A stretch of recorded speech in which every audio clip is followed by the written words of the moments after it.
For the first time. All right, so I'll just repeat a couple things, but we're going to continue building on what we started last time around. My name is Randy White. I direct the Center for Community Transformation in Fresno, California. Fresno is the city with the second highest rate of concentrated poverty of any large city in the United States. So we know a little bit about what's going on in the lives of people who are struggling in poverty and what that looks like. We also live in a high crime, high poverty neighborhood that many have nicknamed the Devil's Triangle. Although thankfully, after 26 years, no one calls it that anymore. We've seen remarkable change. So this workshop builds on the last one, but this is going to be a case study of the creation of a social enterprise ecosystem in one city, including a social business plan workshop, a pitch fest, an academy, and social enterprise support systems. And it will address the question, how do you simulate and catalyze and measure sustainable solutions to specific community problems in the city? So I'll reiterate some of the themes I introduced in the first session, but we'll try to get into some specifics here. This is all about the social entrepreneur, one who takes on the mission of creating and sustaining social value through innovative enterprise, bold action, with transparency and accountability to the social fabric and to the planet. Let's make sure we are in the right one here. Very good. I think I mentioned last time this idea of the entrepreneur. You know, we're used to celebrity entrepreneurs, right? Oprah and Steve Jobs and Elon Musk and global brands that need no introduction. But all an entrepreneur is someone who takes something on. It's an undertaking, someone who makes a new effort, someone who makes a new beginning. And that, when applied to the social entrepreneur, means that one is doing that for people, for planet, and for profit. And so this issue of accountability and transparency becomes important because that's where the measurement is. And as we said before, that's not something we've always been very good at. As long as we have anecdotal stories, we've been satisfied, we can't live there, however. So what is a social enterprise again? It's a self-sustaining business organized around the triple bottom line: positive economic, social, and environmental impact. We measure those impacts. We're focused on solving community problems through a non-charity means. The picture is of Cornerstone Coffee in Fresno, California, that employs women coming out of rehab. Now, these models have to be economically viable. If there's no margin, there's no mission. You're going out of business isn't going to help anybody. So it has to have a clear social mission. It can't just be this little add-on that we do to the business. It has to not harm the place we call home. So environmentally sustainable. And it has to be measured. If it can't be measured, it doesn't exist. Here's another picture of Rockpile, a story which I told you early on. A business organized by a church that employs men coming out of incarceration. It's a fix that comes from inside a community because it understands that community. It's not imposed from the outside. It's organic. It grows from within, and that's how that did that. We talked a little bit about the Fresno context.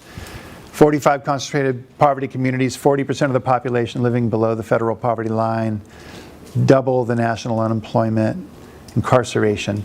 It's in that context, and I reiterate the context, because context is super important when creating a system. You can't flatly apply the Fresno model of social enterprise in your city without considering what are the realities of your city.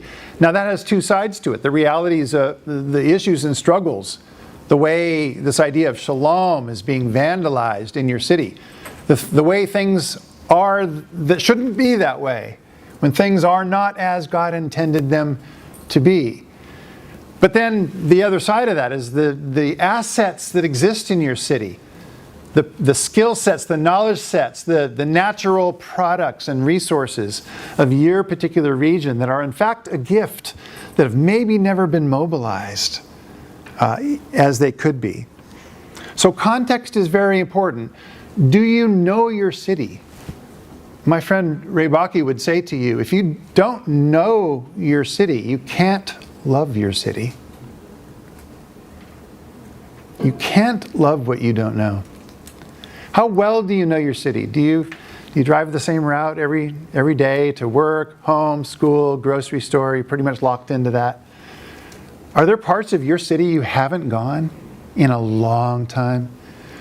Or where all the signs are in a different language? Have you ever found yourself driving in your city and thinking, where the heck am I right now? To have that experience is really important, that we would know where we live and the context, and not just the geography, but the issues, the assets, the people. Context is super important. And because that context will bring on realities that have to be dealt with. In our city, 25% of the adults in my city don't have a high school degree. A quarter of our adult population does not have a high school degree.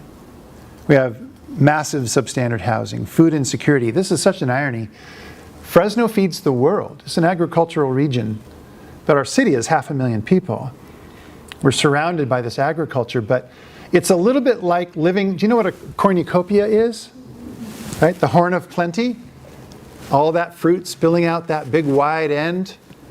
Living in Fresno, if you're a child, can be like living in the other end, the empty tip of the horn of plenty. How ironic is that? But that's true. Kids grow up hungry in Fresno. And it's not just a food desert, it's a food swamp.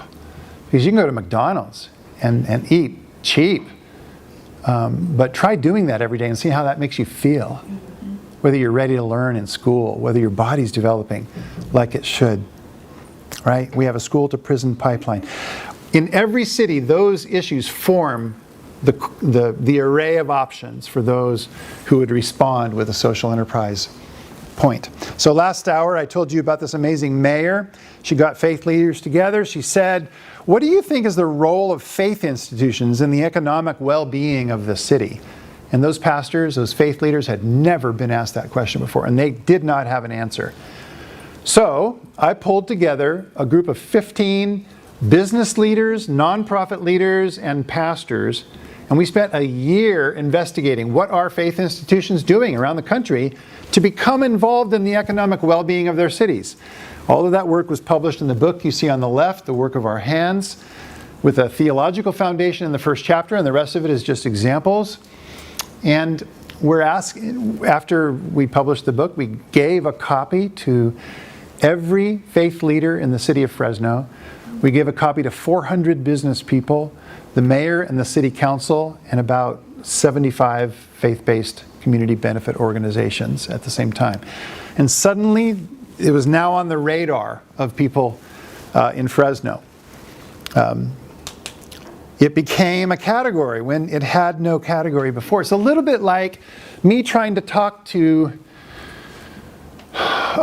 somebody about a subject they have no category for. I mean, that's like taking a plug and trying to just go like this to the wall and thinking it's going to stick. Sometimes you actually have to create the receptacle first, right? Then you can plug stuff in. That's a little bit like what we were facing when trying to create this system. No one understands what social enterprise is. How is it different than traditional business? And is it a viable process here? Should people of faith care about this? I mean, all these questions we had to answer. We had to begin to explore ourselves. That was like creating the receptacle. And slowly we began to plug things in. So we began with a summit, brought people together to talk about the category of doing church-based job creation. Our primary constituency was church and community benefit leaders, and in later years, business leaders began to be involved. We wanted to expose people to a new paradigm. And so we would do workshops like, What is a kingdom company? We would talk about the lean startup, how to get going with hardly any money. We would talk about church kitchens, how to utilize church commercial kitchens with the new cottage food industry law that California put in place. So a Latino mom cooking tamales and selling them illegally, right, with no oversight of the hygienic conditions, even though they're marvelous and I eat them every Christmas as I go by my house. But she also has no way to scale that business, no way to cook more because she's limited to her oven in her kitchen. But what if commercial kitchens, church kitchens that sit empty the majority of the week could be put to use? Right, so creative ideas like this began to emerge. How to fund your enterprise, how to attract impact investors, how to tell your story to the world. Simple things like this, all at the Work of Our Hands Summit to help create the category. We launched a social business plan contest and we raise money year-round from individual donors and banks to make awards to incentivize this process. In our social business plan workshop, which we held last week, had about 35 people bringing their ideas, and last hour I shared some of those ideas with you. At that workshop, they'll get this template. Actually, this is just a summary of the template. There are hard copies over there, and you can download copies on our website as well. But we'll take them through a basic business plan outline. We'll ask for an executive summary, which has them talk about who they're going to be serving. Why is this business needed? What's its mission? What's going to be its social impact model? How are you going to sustain it? Then we'll ask them to define their product or service. We'll talk about who's going to run this enterprise, the enterprise governance. What human capital needs do you have? What assets do you have? There's that bird in hand principle that we dealt with last hour. What financial capital will you need for your startup costs? What about operational capital every month? Like, what are your space needs? What's your rent going to be like? What's the market analysis? Who are your customers? How many of them are there in your serviceable area? Do they feel a need for this product? Competitor analysis, operations, marketing and sales, social impact assessment. What's your target social impact? How will you measure your impact? Two really key things to have them start thinking about. So they all work on this for either months or weeks. Our deadline is September 30th. So let's see, what's today? We have a couple weeks left. Pray for us. We're just now starting to get submissions using this because they're all getting excited about the Spark Tank, which I'll tell you about in a minute. But this requires the discipline, forethought, planning that we alluded to in our first hour when we were talking about this is what the entrepreneur does. They see ahead and they plan. They exercise creativity, but also discipline and sacrifice. This sort of takes somebody through that initial stage in that process. We raise money year-round for the Spark Tank through sponsorships and direct donations. We'll feature organizations, banks. Our primary funding has come from financial institutions, individual donors, and some grant money, and we'll feature them at our Pitch Fest. It's an example of what we do, but it's a small part of what we do to foster that. And then the Spark Tank itself happens in November at the same time every year. So either churches bring a team and make a pitch, or individuals submit their business plans ahead of time to our team of judges. And we have 3 criteria. We rate on creativity, viability, and impact. So creativity, how different is this? Has anybody thought of this before? Is this an innovation itself, just the idea? Secondly, viability. Does this really have a chance? I mean, with the expert judges that we use, these are real world folks. These are not idealists. These are folks that run businesses right now. Half of them are social enterprises themselves, so they know the pitfalls and the difficulties. Can this idea work as a viable business? And then finally, will it make the kind of impact we think they're promising? The woman in this picture pitched an idea for a marketing institute designed for youth of color. Originally it was called Hack the Brand. Now it's called Truth Branding. And she noticed that very few young people of color were finding their way vocationally to her sector, which was advertising. So she literally created kind of a youth branding institute, and now has a full class of young African American men and women learning this ability to do branding, specialized branding. We've had as few as 3 ideas pitch at the Spark Tank and as many as 10 in the year.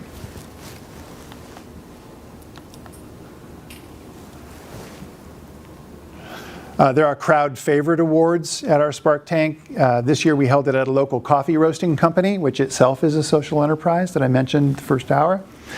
This is Carolyn. She loves the Central Valley's fresh produce and created a farm to fork restaurant that features the Valley's bounty while hiring people coming out of rehab. It's a dual mission, recognizing the assets in our midst, beautiful food, and the beautiful human spirit. When it begins to be uncovered from all the things that were encrusting it under addiction. We have to ask ourselves, what are those equivalents? What I just told you about Carolyn, what are those equivalents in all of our cities? They're there. They're absolutely there. Some of them have never been told that this is on the heart of God for them. And we would make that point. This is very much on the heart of God. I mentioned last hour, and I'll repeat here, are some of the companies that we've helped to catalyze. This is maybe half of them. But out of that, 260 people with barriers to employment are now employed. A success rate twice the national average. 13 teams trained in the academy. $100,000 in awards given at the Spark Tank Pitch Fest, and generating $3.27 million just in the last 3 years. They're diverse models, and that diversity represents the creativity of God's people in the city. I'm always, let me put it that way, I'm always amazed by the diversity of models. So the revenue has increased the last 3 years, going from $885,000 in 2017, 1.2 in 2018, and last year 1.5.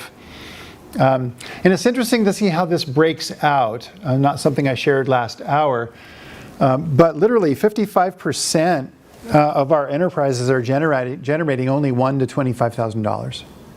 Remember, we use this phrase, small is beautiful. We really think that, in the same way that God creates straight lines with crooked sticks, God makes a beautiful system work out of these tiny little efforts. So it's 3 people employed here, and it's 2 people employed there, and it's 2 guys getting out of prison that go from the prison door into Rockpile Yard Service and are learning landscaping and WaterWise skills. It's that constellation of small is beautiful models that's making a difference in our city. But these are the numbers. They're very modest. Only 2 of our enterprises have done better than 250K. One of them hit 400,000. The other hit 300, I think. So those are those numbers. 65% have been able to make it more than 3 years. And that's actually fantastic compared to the national average. The race, we shared some of this last hour.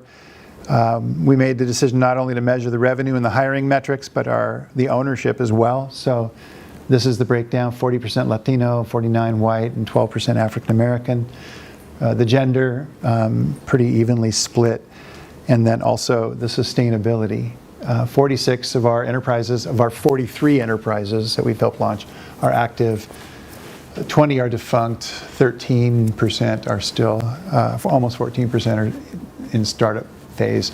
And there were about 11.5 or 12% that never started. It was a great idea, but they actually never started.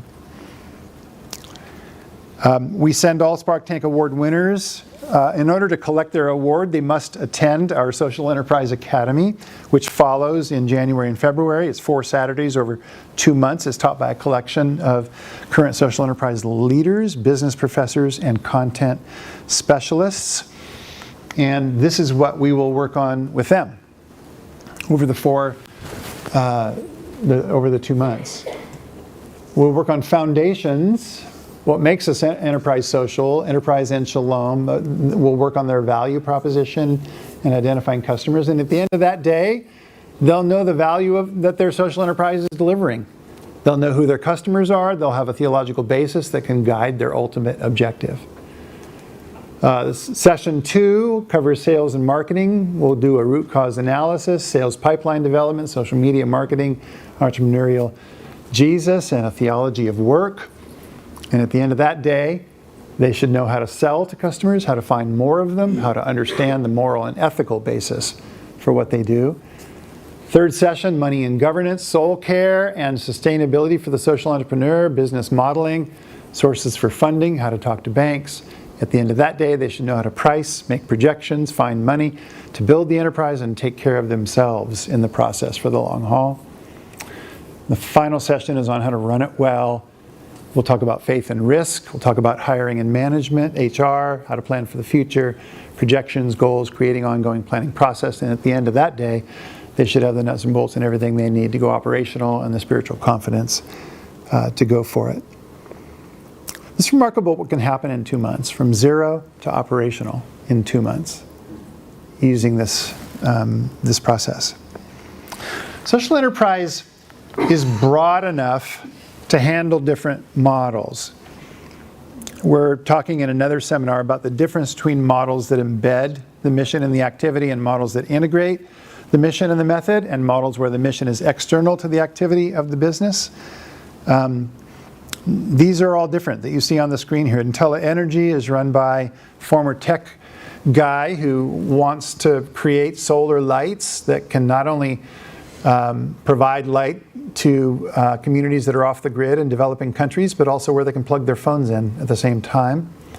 And a battery technology that's proprietary that outlasts all of the other batteries.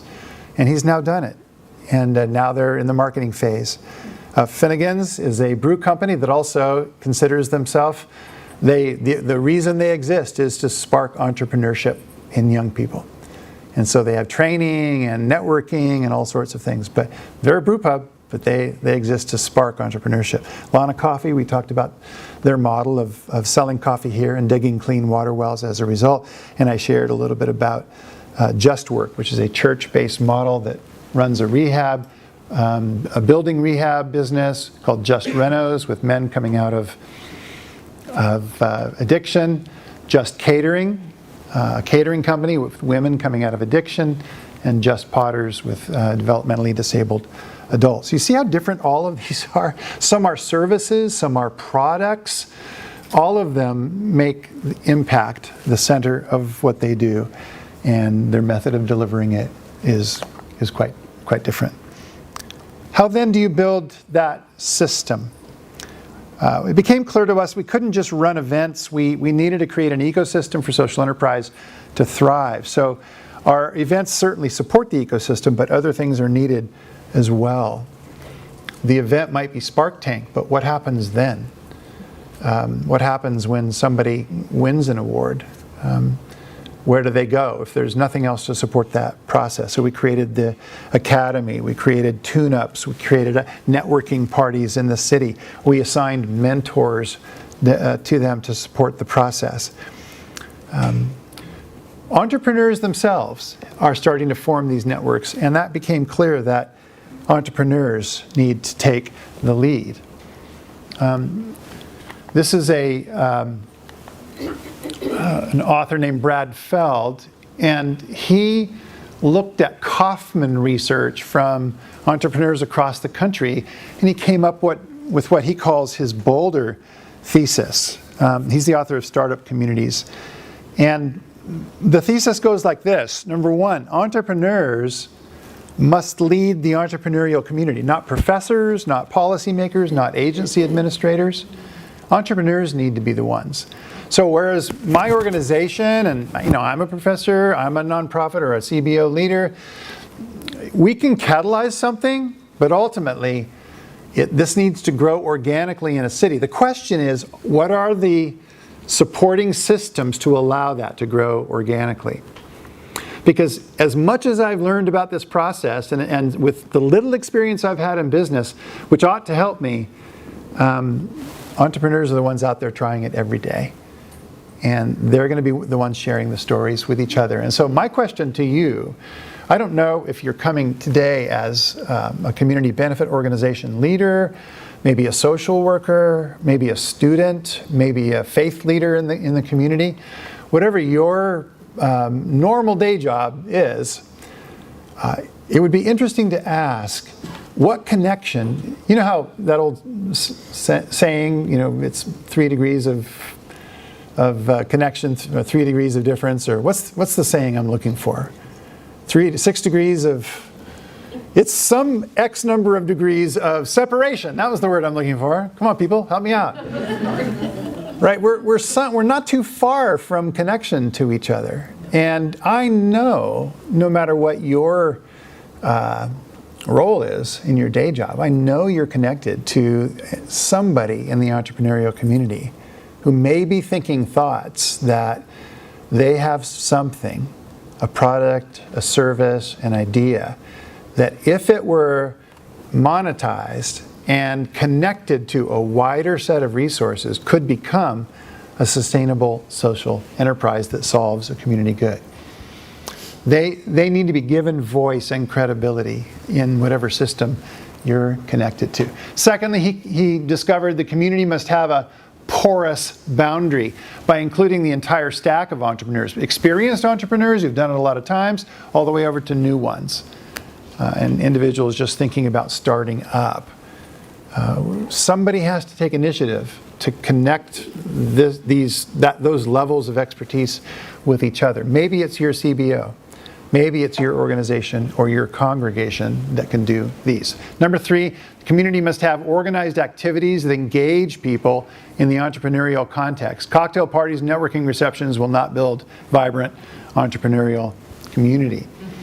So this is where organizations like mine, like yours, can help that process. Are we facilitating chances for creative people to get together and meet people in the finance community, people in the faith-based community, to ask their questions so that they're not alone in the process? We realize that entrepreneurship, the greatest problem in entrepreneurship, and then add social entrepreneurship, that's another level, is isolation.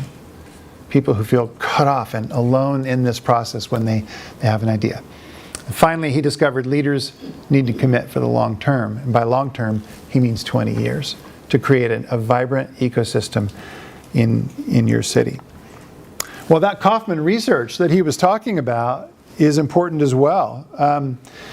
Kauffman's key principles, they were testing Feld's thesis and building on it. They studied entrepreneurs in 21 different states, and they distilled key principles for any city trying to build a strong entrepreneurship community. Number 1, entrepreneurs follow other local entrepreneurs. Right? They gravitate toward them. And this is because people who are willing to risk want to be in the company of other people who understand that pain. Right? Understand the potential isolation. Understand, they want to be with people who are willing to forego comfort right now to achieve a larger good in the community. And so entrepreneurs follow other entrepreneurs. Local networks thicken over time. That means it might feel loose and slippery right now, but they start to solidify and gain depth over time. Entrepreneurial demand is high for peer-based learning and networking. That means if you have assets in your community, your church, your organization that can be put at the disposal of an entrepreneurial community asking about community good, then that means cookies in a circle of chairs somewhere. That could be a huge service. Like, this place is for you. This circle and these cookies, this is for you. We believe in this community of social entrepreneurship. What can we do to help? That's important. And finally, different programs reach different entrepreneurs. So not everybody's in the same place. Sometimes it's just a pastor's arm around a business guy who feels marginalized because no one ever talks about his or her skills being a spiritual gift. And sometimes it's just a pastor's arm around that person saying, wow, I really value what you do every day. Can I come visit you at your office instead? Yeah. Find out what your turf is like? Maybe it's just something as simple as that, but maybe it's something larger, some supportive activity that validates this category. That's basically what the mayor of my city did when she asked us, what do you all think as faith leaders the economic role of churches are in a city? What was she saying to them? Well, number one, she was saying, I'll bet you've never thought about this before, and I'd like you to start thinking about it. But on the other hand, she was saying, I value your role in the city. Look what happened. What happened out of that single question, folks? Connect the dots. From one question came a year-long study process. Out of that came a book, which got into the hands of every pastor and business leader in the city, mayor and city council and every CBO leader, which turned into an annual event, which turned into an annual pitch fest, which now has 43 models working where 260 people with barriers to employment are being employed. One question did that. So what's the question in your city that needs to be asked? And I just happened to be a guy who led a CBO that listened to the question and started gathering people around the question. I'm telling you, it doesn't matter who does that. It doesn't matter who catalyzes the next step. It could be you that catalyzes the next step, or your organization. Let's see where that goes. Here we are 7 years later, and my community is experiencing a little bit greater measure of shalom than it was before. I showed this theory of change before. I won't spend a whole lot of time on it now. The pipeline we're in is the upper one, social enterprise pipeline, where people go through these various programs we offer. That leads to specific social problems being solved by sustainable means, and that leads to economic and social flourishing. What I didn't mention last time is all these dots over here are various organizations doing this with us. They're all part of these different things that we're offering, because this is a communal activity. No one organization owns this. And now there's synergy in Fresno, and entrepreneurs are gathering with each other. I don't even know about it half the time. We're not controlling it.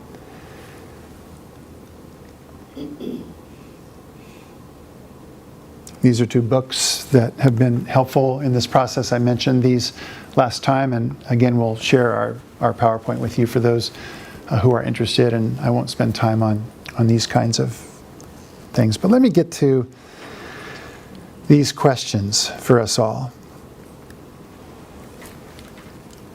I would actually love to spend a few moments doing this today. So with your permission, I'm going to ask you to take a few moments, turn to the person next to you. If you're not near somebody, move to get with someone.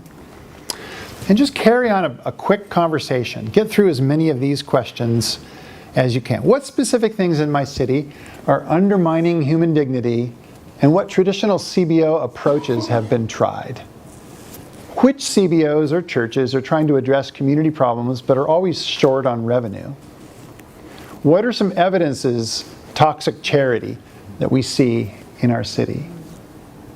And what natural or human features of our city are we known for? Might this not form the basis for a social enterprise idea related to a product or service? Let's just get a little juice flowing here and see if any creative idea comes out. I'll give you 5 minutes. You know, the ideal thing would be able to work all the way through all 4 of those questions. I did not expect that to happen today. But it's easy to get stuck in number 1, isn't it? Anybody else make it beyond number 1? This is what we're used to doing. We're used to saying what the problem is. And that's fine. We have to know what the problem is. We have to know the thing that's confronting our conscience, the thing that wakes us up and says, this is just not the way it should be. We have to know what that is, and that's where some of our passion comes from. But the real pay dirt is here. When we start asking, what are we known for as a city, or what assets exist here that could be built upon, that are good and true and beautiful, that could be, we could do some take on that that would be an innovation or a difference that might give us an angle at a revenue model that could then address these issues of a lack of shalom, but from a sustainable vantage point. That takes a little longer to do, but it's not too different a process than what you just did. You started here. What things in my city are undermining human dignity?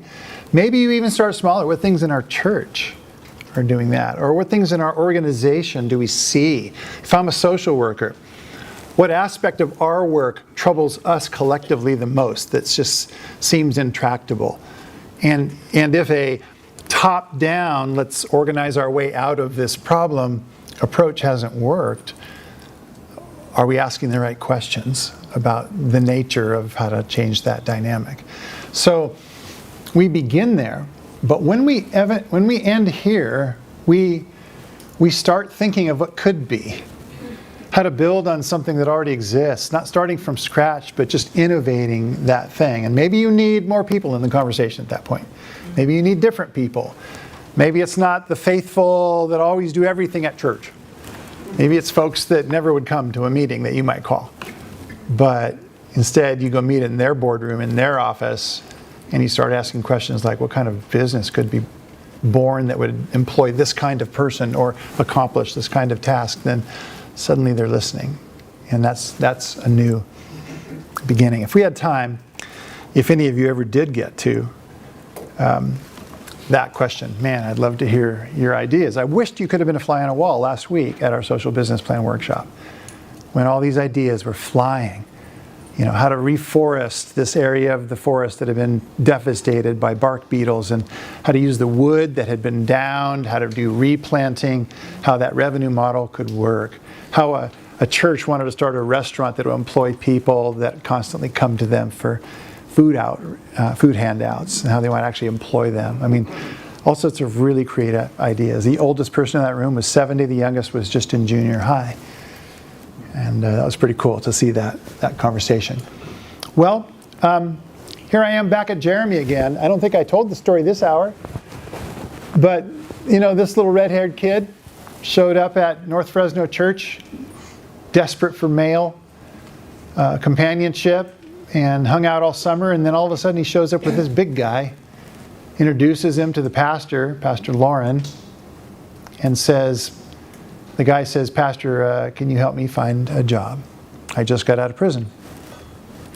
Lauren had just started Rockpile Yard Service, and Rockpile employs men coming out of prison. And so he put him to work. And 2 weeks later, came time to pay him. He didn't have a bank account, so Lauren went with him to Wells Fargo, got a bank account, and put his check in the bank. A few days later, a much older man saunters up to the church and asks for Pastor Lauren, and comes up to Pastor Lauren a little bit aggressively and says, hey, what's going on here? Pastor Lauren says, what do you mean? And he said, well, my son Jeremy just got out of prison, and every other time that's happened, he's been back in prison within 3 days. But this time he's got a job, he's got a bank account, he's got money in the bank. What's going on here? And so now you've got 3 generations of men going to that church, repairing those spiritual core issues in their lives, repairing their relationships with each other. And now this Jeremy's not costing the state of California $70,000 because he didn't recidivate.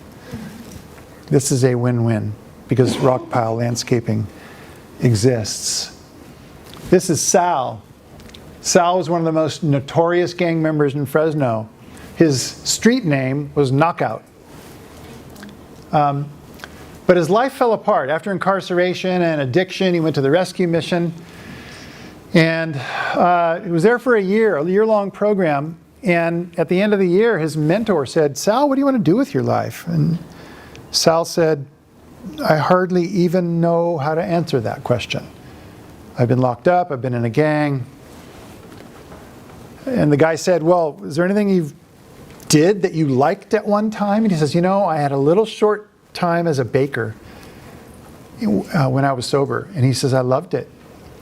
So they prayed together. 1 week later, Tree of Life called him Tree of Life is a social enterprise that was one of our early Spark Tank Award winners. They serve farm fresh food, locally sourced, cooked on site, and they asked Sal to be their baker. And he bakes the best blueberry scones in the city of Fresno. Recently, he was at an event because he went back to high school. His daughter is also in high school. Turns out they're taking the same class. And I was at an event with him last year when he stood next to me. He was talking about the correct use of the semicolon. It's just a little different conversation than you would expect from Knockout. Next to him was Sandra. Sandra ran the guns in her gang. And now she was the hostess at Tree of Life. When you meet Sandra, you realize here is a woman doing what God created her to do. The light of God is streaming out of her eyes when she welcomes you. She knows your name. She seats you. She's a delight, a pure delight to be around, and she is the best foot forward for that restaurant. 2 lives repaired, 2 families' lives repaired. People who didn't go back to prison because Carolyn, the owner, loved to cook, loved to locally source, and cared about people living in the rescue mission. She just put those things together. And that's what happens. When we ask the question, what do we have? What are the assets in our midst? And we just start with that.